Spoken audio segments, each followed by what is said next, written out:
If we could have witnessed the formation of our sun and its planets from clouds of gas and dust, it would have looked a little like this. The colours and lighting are exaggerated to allow you to see details you couldn't have seen with your naked eye from this distance, but the greatest exaggeration by far concerns the passage of time. If you'd like to make the simulation more realistic, get comfortable, pause the video, and stare at that one frame for 1,000 years while the chair beneath you and the building around you crumble. And then do the same with the next frame and the next 1,000 frames. And when you see a glow at the center of the swirling cloud, you only have about another 10 million years before that glow can truly be called a star. But don't go looking for Earth just yet. You wouldn't recognize the old place, and even if you did, it'd be another 100 million years before it'd be cool enough to set foot on it. But let's say we stick around as the planet cools and it rains comets, and we watch the steaming oceans rise, drop by drop, underneath a black sky. It will be another 500 million years before we notice bacteria on the surface of the water. 500 million years by the water's edge. That's long enough for the wind to erode mountains, for the moon to drift seemingly out of reach, for the rocky shoreline to become sand. More than enough time, I think, to reveal the prospect of eternal existence as the fool's dream that it always was. But that is how long it took for lifeless carbon and electromagnetic attraction to stumble upon a complex form that self-replicates. 500 million years. So now we have life. We watch the bacteria spread. The more efficient photosynthesizers with more available energy spread faster, producing oxygen as a waste product, thereby granting us a blue, more earthly sky, under which we can wait for multicellular life to form. So we wait for another 3,000 million years. But soon after, comparatively speaking, life explodes from the oceans and the last billion years between us and our destination simply fly by. And here we are, today, trying to deal with it all. What do we know about time? Would it be cruel to tell an adult mayfly that it only has one afternoon? Would it still fly as far and as high as it could? Might it fly further and higher than usual? Or would it forget about its wings and sit on the water, head bowed, sufficiently traumatized to invent religion? Seems nature has given most organisms the same two options when facing fear of any kind: fight or flight. We can run away from what we fear and cower and wait for what comes, or we can stop running, turn around, face our fears, and fight them. But what if what frightens the mayfly is reality itself? Well, in that case, the mayfly would need to find something to counteract reality, some kind of anti-reality, something that can make fact seem like fiction, and vice versa. You know, like religion. Religion has amazing powers. It can unite people by the millions and turn sadness into joy. It can soothe the shattered heart and triumph over mountains of contradictory evidence and inspire rapturous belief where none seemed possible before.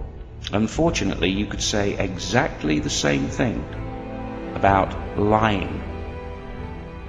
Lies, like salesmen, like gods, need us to believe in them, but there is always a price.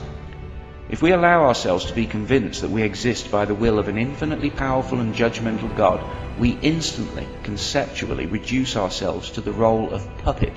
If we believe we were preordained, we lose sight of how easily we might never have existed at all.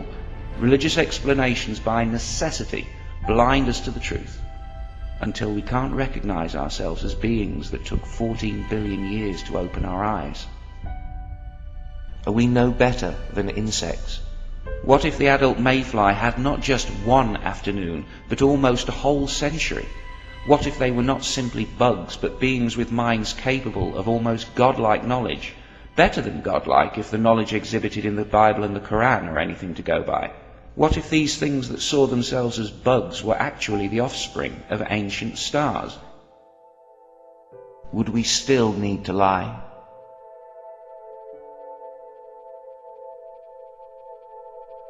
What happens if we do the unthinkable and stand our ground? When we look backwards through time, we see humans change into something else, which also changes as the surrounding land changes, slowly. And further back in time, life falls into molecular pieces and eventually starts to glow with the excess heat of the early Earth, and ultimately floats back into space along with every last atom of the planet, back to the gas and dust it was before. And that dust is still there to this day. It's everywhere. Everywhere stars have ever died, you can find it streaked and smeared along, across and between the spiral arms of the galaxies. And it's in you, in your arm, in your hand. We're made of it. When we speak, it speaks. When we love, it loves. The question of whether this universe was created depends on whether the creation of universes is possible. If it is possible, then it's possible our existence was intended. The truth is that no physicist, no matter how religious, ever needed God to balance any equation. Perhaps this is telling us something.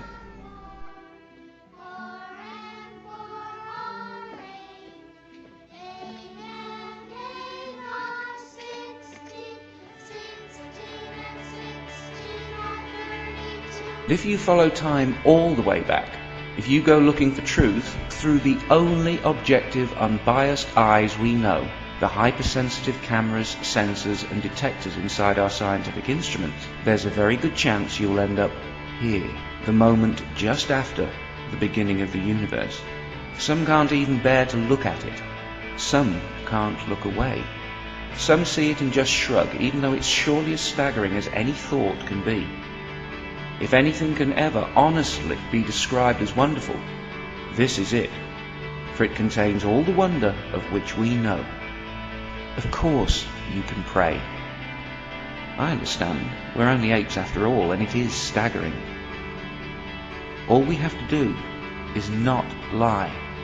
Don't say you know its name. Don't say it told you to tell people what to do with their lives. Don't say those that believe otherwise must be punished. Don't say it sends earthquakes and tsunamis. Don't say it ever hurts anyone for any reason, because that is sick. But most of all, don't give away our dignity. That love you feel inside, those pure, selfless feelings, your sense of duty and beauty, your willingness to help, to do what's right and fair, honest and kind. We call such things divine, but they evolved within and come from the heart of an ape. And that part of the nature of this beast may be our species' one saving grace, the only way we'll ever have to look at ourselves honestly and see more than an insect, an ape, or a puppet. Don't give it away. Don't give it away. They say science offers no moral guidance, and that's true, but it brings a perspective from which even a single mayfly becomes a wonder. The religious instinctively resist the knowledge that we are apes. I dare say a chimpanzee informed that it evolved from a lemur-like creature would be similarly appalled.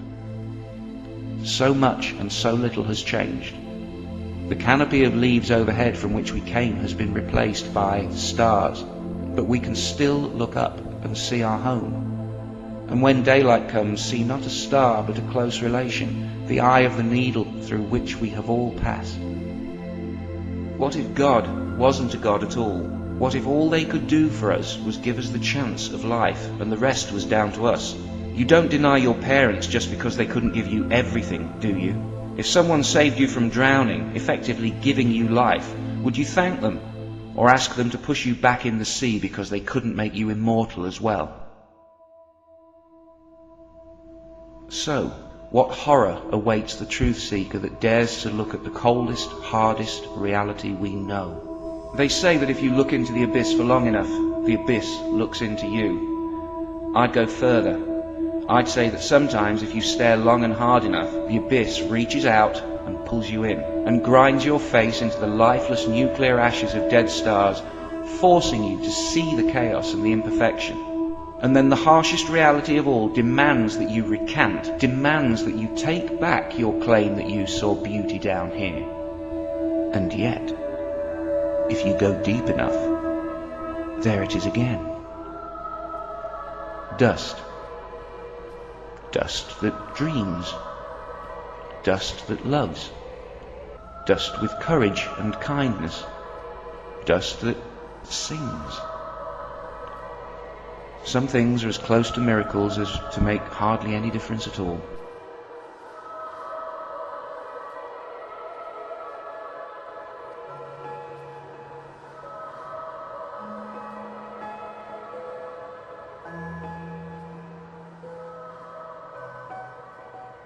The biggest joy was on the way home.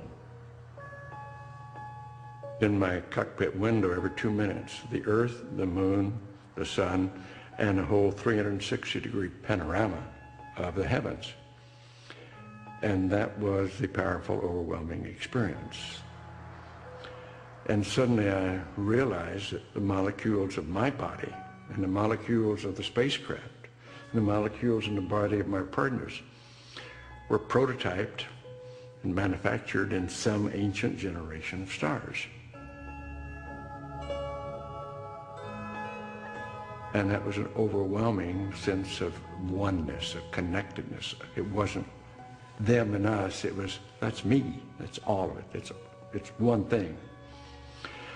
And it was accompanied by an ecstasy, a sense of, oh my God, wow, yes, an insight, an epiphany.